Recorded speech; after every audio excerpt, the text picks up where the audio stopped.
Good morning sa ating lahat. Mayroon po tayong low pressure. Okay, nakapasok na po sa PAR, Philippine Area of Responsibility. Malakas po na ulan. Actually, umuulan na sa part of Mindanao and Visayas.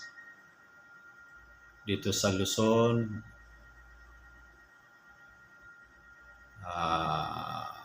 medyo wala pong ulan, pero konti. Hindi masyado. Pero sa part of Mindanao, malakas pong ulan. So mag-ingat po kayo dyan lahat. Medyo malakas yan na ulan kasi pulang-pula. No?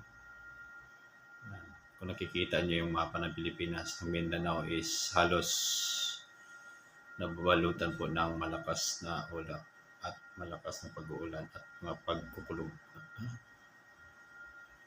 Pagkulog, yan. Hindi ko na masyado Then, tingnan natin sa isang natin monitor. Yan. Ano?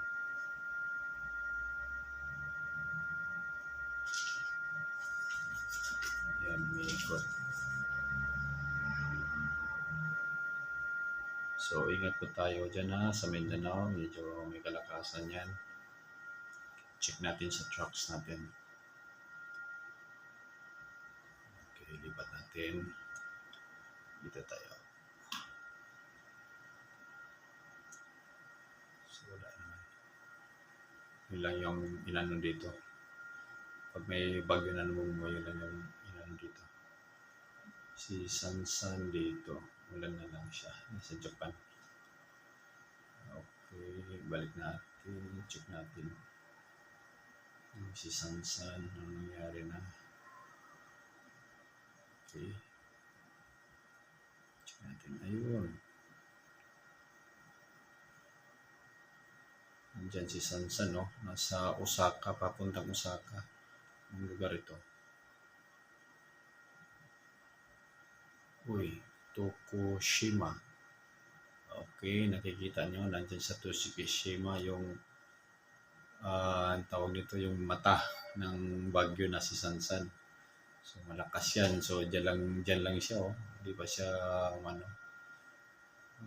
malis, no?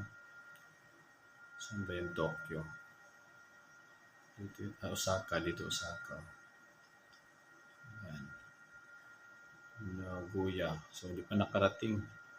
Ano na ngayon, linggo? Wala pa natin Tokyo. Linggo na ngayon. So kailan kaya aalis ng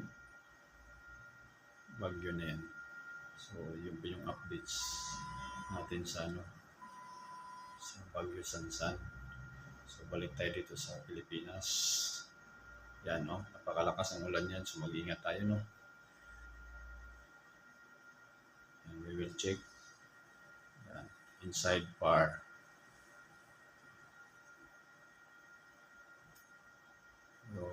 Okay. Yan.